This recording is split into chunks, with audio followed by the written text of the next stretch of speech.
Assalamu alaikum, sir. Welcome to our 461 project. This is Shamunti Zaman, ID 19201102.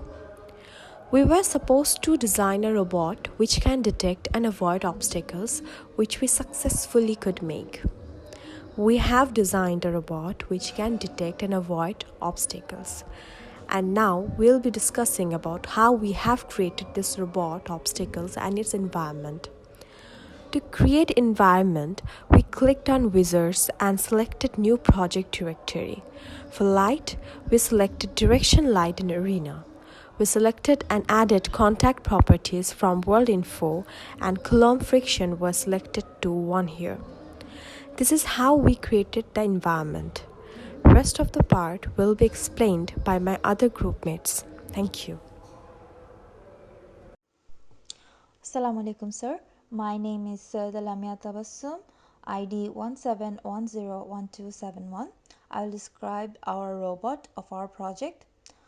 From base notes, we chose a robot for our robot's body. Then we added shape component via children. Then we selected appearance for our robot. Through geometry, we determined the actual shape of our robot. We chose box and shaped the box according to our need. We also added physics to our body shape. For wheels, we added 4 wheels. We were able to add those via hinge joint. We shaped our wheels in cylindrical shape, then changed its coordinates to place it on our robot's body. Then we added physics to our wheels, and we also added a rotational motor. For distance sensors, we chose distance sensors from base nodes. Then we determined its shape and set the coordinates to place it properly. Then through optional rendering, we checked whether it is working or not. After that, we added a camera and shaped it according to our robot's body size. And finally, we added a GPS sensor in the children part. We added a shape. We added the shape to it and scaled it according to our robot's body. Then we placed it on our robot's body. The next part will be described by my other teammates. Thank you. Assalamu alaikum. My name is Jabir Ahmed and my ID is 19201131.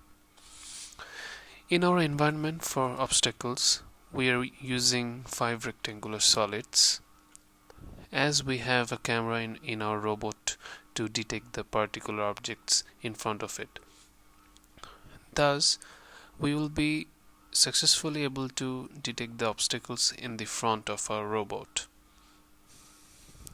Again, when our robot detects an obstacle in front of it, the objects are shown in red outlines, and then it adjusts its wheels accordingly to avoid the particular obstacle in front of it, so that it doesn't clash with the object.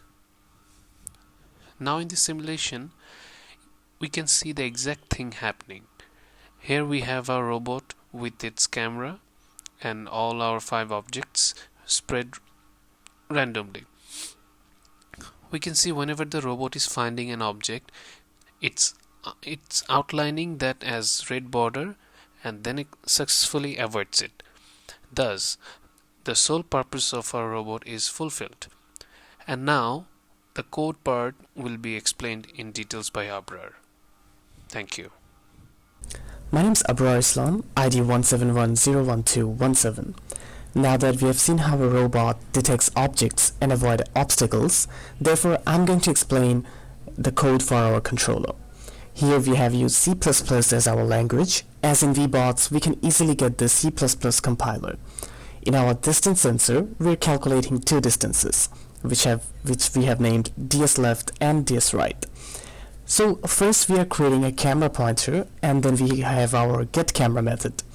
Then we set our time step to 64, which means in every 64 millisecond, it's going to feed an image in the camera. And the recognition enable part allows us to recognize the objects. In the motor class, we have created an array, which holds and modifies the values of the 4 wheels of our robot. Then in our set velocity method, we are modifying the values of the wheels so that we can control which wheels would do what. And over here we are calculating the distance and constantly updating the values of it so that we can send the data to the motor class and control the movement of a robot. So this was our short video on robot building and object recognition. Hope you liked it. Thank you.